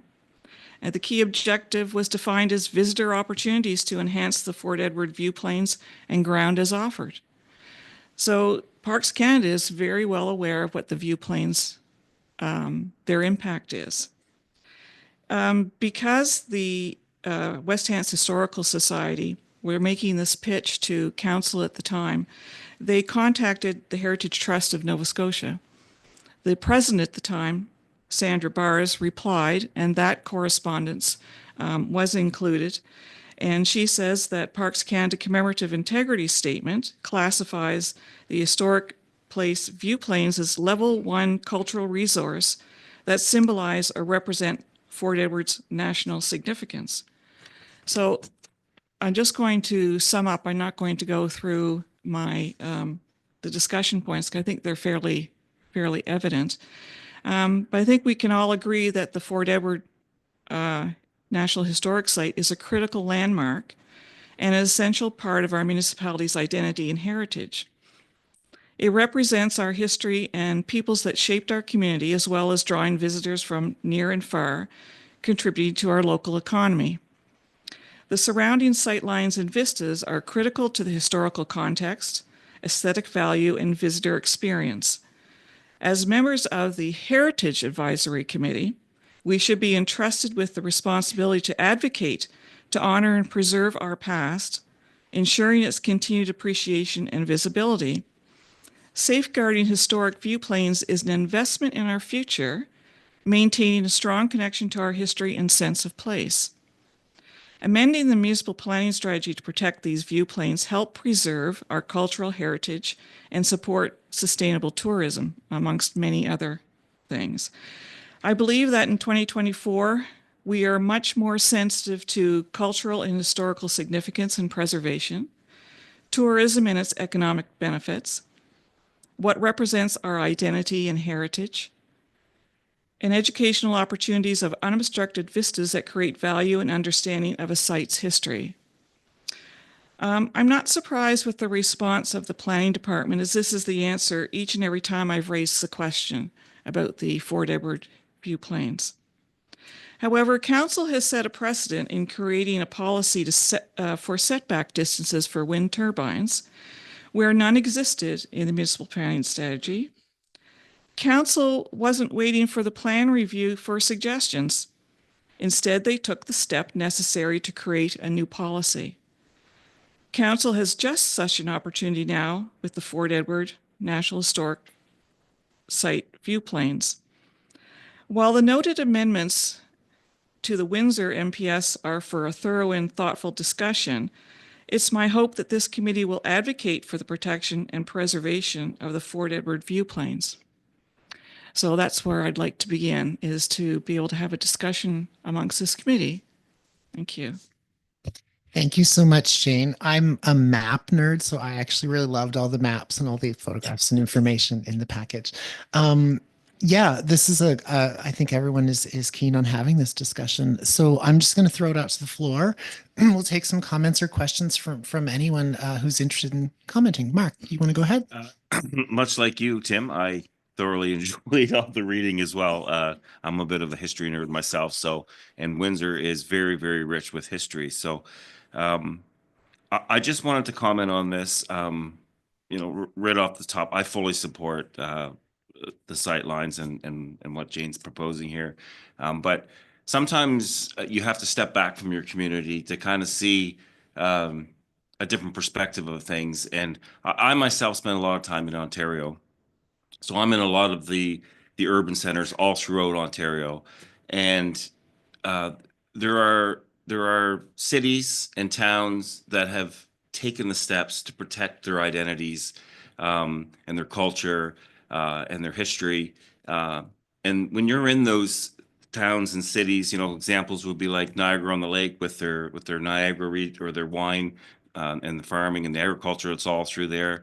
Niagara-on-the-Lake is another beautiful one at the mouth of the Niagara River, where there was many battles fought with the Americans, the War of 18, all that stuff. So when you visit those places, you are really left with an impression, a positive impression, and you return to them. When you visit places that have recognized the need for extreme levels of housing, and I think Windsor's kind of getting to that point where housing is needed, and Windsor is the place, for that dense population to kind of the housing to kind of take place. But when you visit places like Brampton, Hamilton, that have just kind of thrown aside their identity and became huge apartment buildings and subdivisions with no lawn or green spaces in them, you don't go back to them ever.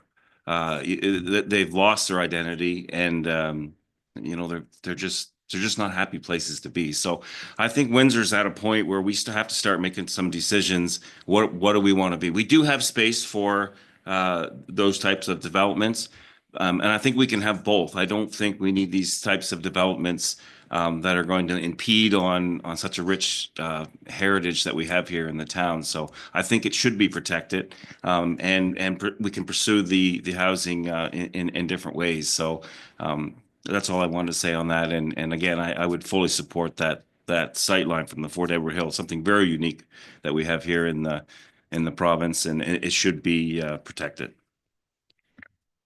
Thank you, Mark. KJ, go ahead. I too am a history nerd, especially when it comes to British forts. I echo the comments that committee members have said so far.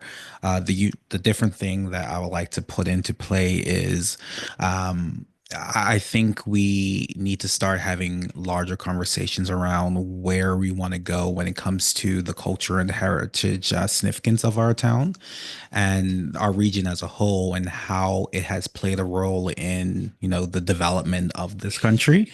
And even just simply saying those words, I look at the work that St. Andrews in New Brunswick, they too have a blockhouse, and just seeing the narrative and the conversations around how are they moving, and they have a replica blockhouse, and even though that they have a replica, due to the fact of coastal erosion, they're looking at plans of figuring out ways of protecting the replica blockhouse. So there is precedent around protecting the uniqueness of our assets within the community. But one thing that I'm a little concerned about, this is the second time that I've heard of this committee putting things into recommendations and it's being removed. So like, I'm a little concerned that we at this table are having these discussions that are meaningful, and information is being taken out. So I just want to put that on the floor. I think the documentation that's been provided is really good, but the key point around, if this committee is creating things and they're doing the work, why are we not allowing recommendations to go fully up to council? Thank you. Additional questions or comments? Guido, go ahead, please. Thank you. I want to commend Jane for putting together a beautiful, what you call it, Jane? What's the name of it? What did you do? A presentation? Yes? It's a report. A report. Thank you. I'm too a history nerd. I love dates. I love events.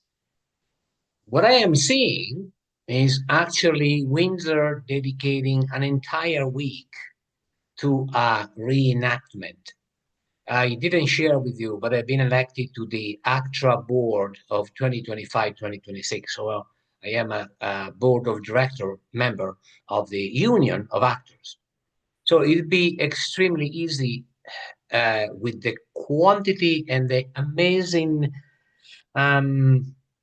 capacity of our province to create magic through movies and TV shows, to have actors and background and reenactors for free volunteering, recreating the battles, recreating the moments, good and bad, the deportation of the Acadians, terrible. But it must be said, it's a story that must be said. That can all happen up there. It cannot happen if we ruin it. So I am fully on board with what Mark shares, with what KJ shares, with what Jane is concerned about and writing a report. What is the useful of a committee if our opinions get ditched in the sand? None. So it's fundamental that the voice of citizens is heard, because we are just citizens, we are just that. And in that regard, I hope that many people are following this committee, because if our words then are not moved forward, the people, the audience, people that are listening to us in YouTube tonight, maybe not filling up those chairs. It would be more effective if the chairs were filled. As a friend of mine in Kitchener, wonderful friend of mine, politician, he said, Guido, it all boils down to a quantity of seats and bums, meaning how many bums on how many seats. That matters for politicians. I hope it's not just that. I hope that we can go by what Immanuel Kant, the most influential philosopher, German of Europe of the 18th century, said, do what is right because it's right. We must defend the quality, we must defend the plane, we must defend the view, because that view had an historical purpose, controlling the Havon River and the bay. We have an historical site of immense dimension, is the ancient of North America, still in place. We don't need to rebuild it. We don't need to make a mock-up. It's there. We might decide to excavate and find other ruins, but it could become a source of immense wealth for Windsor for 1 week. Reenactment, historical reenactment. People go nuts for them, but we need to build upon that. We cannot do that if we build an 18-story building with a hockey and a puck that is looking like the Eiffel Tower. We can't. So I am for development. We need housing. It's amazing, but we can do it in other places.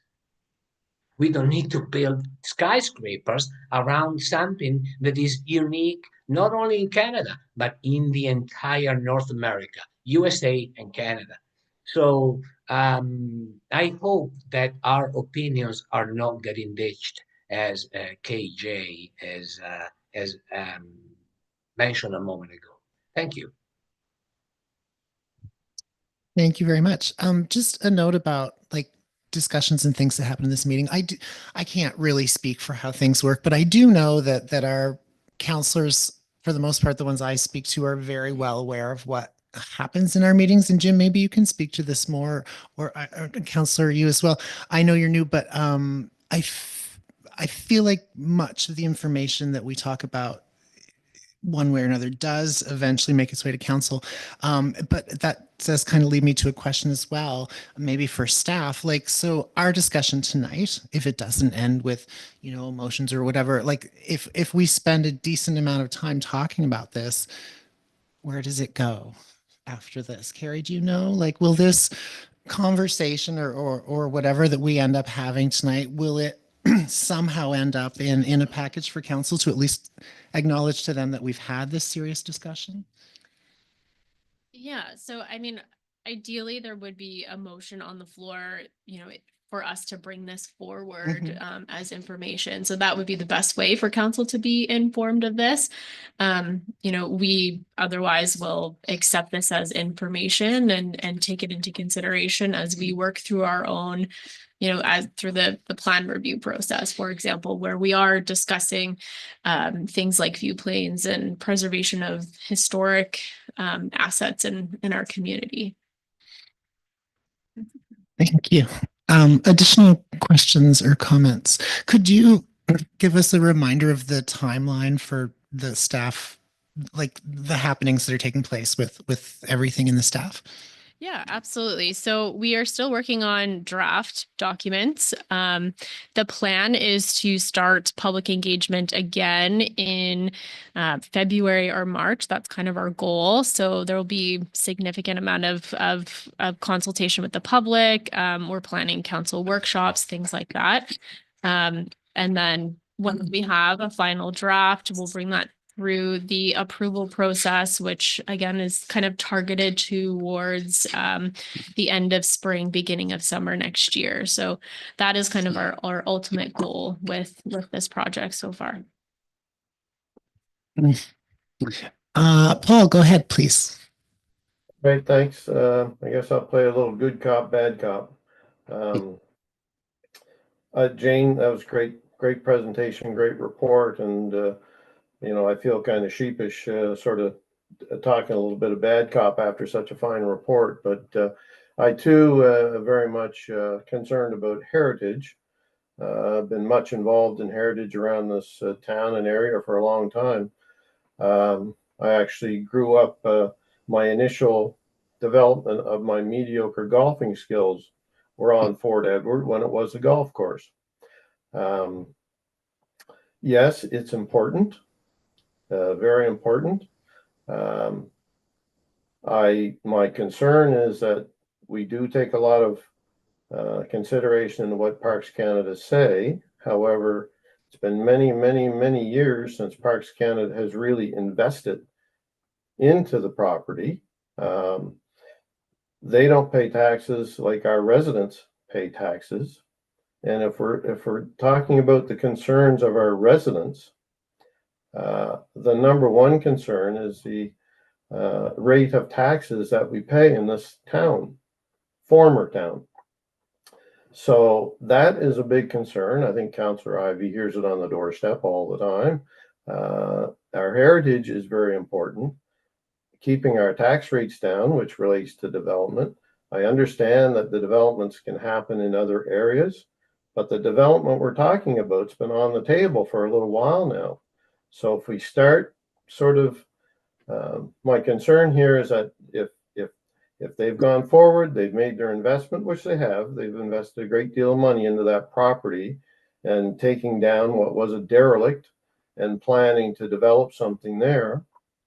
I think we have to be very careful in what we do as far as setting hurdles and requirements. I think in this case, we have to be able to consider developments that are much needed as they come forward and not necessarily put these sort of full restrictions on them. Although I do believe that sight lines and the view from up there is important. There's other considerations that we got to look for our citizens as well, that have, sort of developed over many years. Thank you very much. Jim, go ahead. Thank you, Chair. And thank everybody for their comments to date. And Jane, wonderful report and presentation. Truly, it was a real pleasure to go through it. I am a person who definitely appreciates history, although I may not call myself a history nerd, but I do definitely appreciate the history. I'm also supportive of the development of our community. I take varied stances depending on what's in front of us at any given point in time as to what I think is maybe more appropriate or may not be. It just depends on what it is that we're looking at.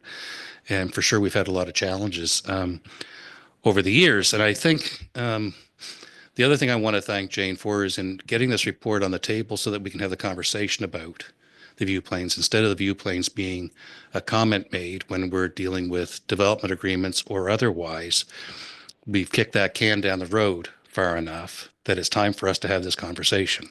And so I'm very thankful for that. I'm very hopeful that we'll see this move out of here to council, regardless that there's a motion that comes on the floor.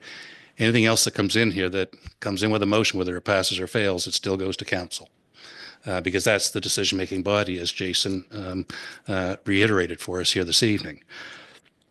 So I think that's a good thing. I think it's unfortunate, as I said, when the developer that we're touching on, I don't want to make this about them because in some ways it's not. We have individuals for which we are grateful, looking at this community to invest in to create more housing, to build within our community, which is wonderful. It's unfortunate that we didn't already have our planning documents updated before they arrived, that we would have been able to know that there was a natural fit or that there wasn't. And I remember when saying that, they were sitting here and they were somewhat in agreement, I think. I don't want to put words in their mouth. I can't, because sometimes you'll just nod when you're speaking anyways. It may not mean they're agreeing. They may just be nodding. But so I do want to say that, and that this is not a vote on whether, or a discussion on whether we support or don't support that development per se. This is about whether we think we should be having a conversation and taking a position on the view planes of the Fort Edward National Historic Site. Because we don't have an application as of yet. Correct me if I'm wrong, please, Carrie, that we don't have anything for a build beyond what is approval for the transition of that site to the Nesbitt Island designation, for which there is a 4-story permission on that property now, but nothing is in front of us as of yet. And we don't know when that may show up.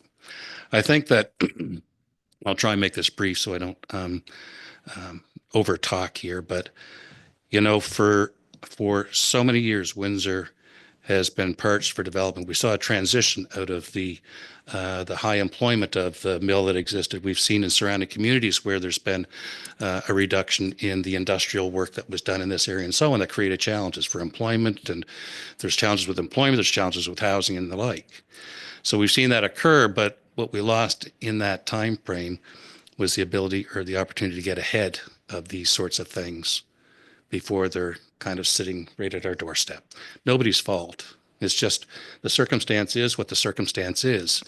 I really appreciate that this report is in front of us, for us to have this conversation, for the community to get engaged in the conversation. And I don't believe it's necessary or required, or that we should think that we should wait until the document review is done, to be frank with you. And I say that because the document review may take longer for whatever reason. We may get super, which I think is great, super feedback from the public. We're getting great feedback on almost everything we have here now, which is really great to see. It's a super thing, but that could take longer. We have no idea what will take place with the potential development that most folks seem to be attaching themselves to that one, but it's more than just that one. We need housing more than just that one, and we need to determine as a group what we really believe the vision is for our region.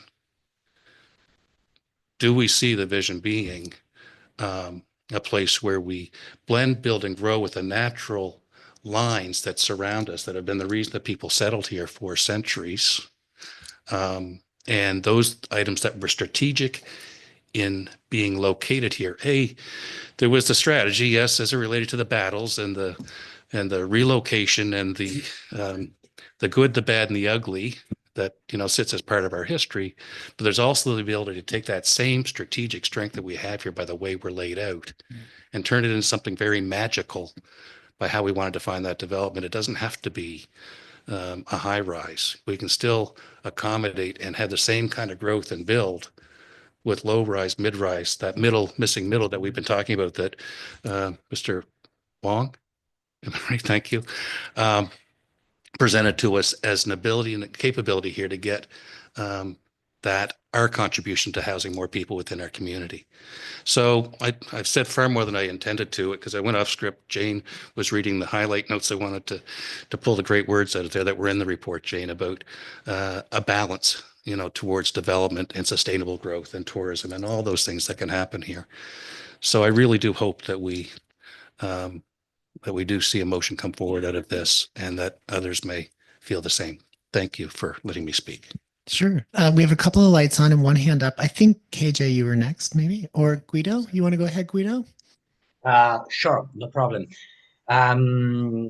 Thank you, Jim, for what you said. I nailed on one word: magic. The possibility of creating magic. I am an architectural nerd as well. I love when the harmonious development of the territory emphasizes a place. The other day, going to set, I passed on Dufus Street in Halifax, never been there. And there was this beautiful stretch of Acadian style home, more European than Canadian, if you will, that runs for the entire Dufus. My heart opened up like, oh, look what they did. Clearly, it's not Acadian houses, but the architecture reminds you of that. A guy, Stephen Covey, mentioned about important and urgent. And this is what we are facing right now as all of us talk. I understand that for the developer, which I like very much, I like Jacob a lot. He's a fantastic developer and a wonderful businessman. I understand that it's urgent and that there is a need for making some decision there. But we need to decide as a municipality for what in Italian we call regulatory plan, probably here you just call it the plan, to decide what is important. So I would actually dare to make a motion, so help me God, because I never made a motion before, in suggesting to the council that Jane report and presentation becomes a point of, God, I'm lacking words, become a point of starting to begin deciding what is important to the creation of our harmonious and balanced landscape historically, possibly beginning from the Fort Edward Plain, because we need to begin from somewhere. If we don't know what is important, we will never find it. And again, as Jim beautifully put, no fault of anybody. Nobody made a mistake. Simply, something was not in place. And now we are all facing that, those that care. Okay. We are facing the fact that nothing was in place, and someone maybe was promised this, someone was told that, someone decided this, but now this next generation, let's say this new council, this new PACHAC committee, think that there is a need for understanding what is important to Windsor beyond developing and building houses, which is fundamental. But where do we stand when we decide that that plan need to have as a foremost leading theme such and such? So I dare to make a motion, and it might come forth more as an abortion than a motion, because I never made one,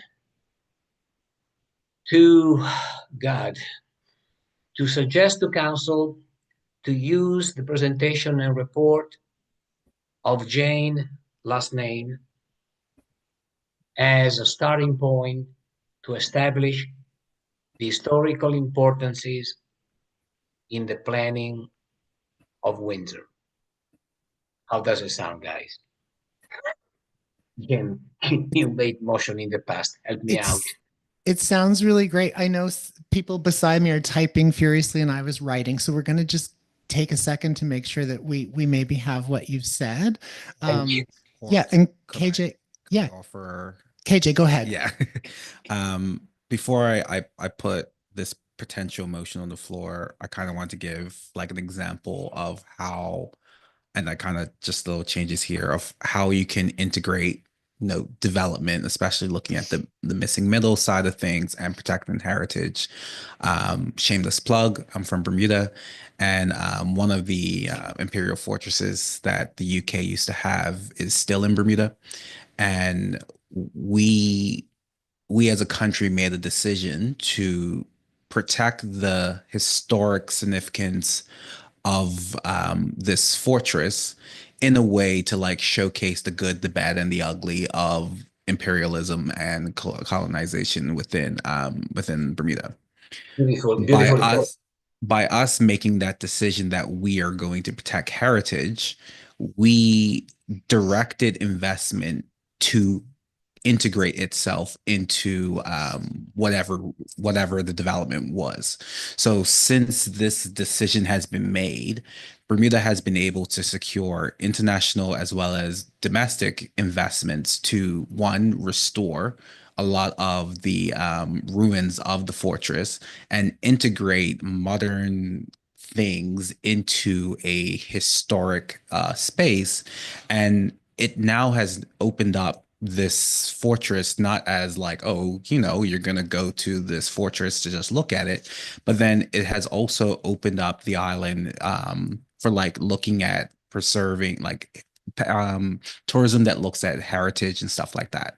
So, but that started by policymakers, people come together and saying, hey, let's be bold and let's make this decision about this is our North Star. We don't know how to get there, but everyone's going to beat to that drum. So with that being said, just read what I've read from Jane's report and just hearing what I've seen, the motion potentially that I'll hope for us to have a discussion about is and I say be it resolved, I don't know if I'm saying this right, but be it resolved that the municipality explores the protection of the historic view plain surrounding Fort Atworth's National Historic Site, preserving its cultural, historical, and scenic integrity.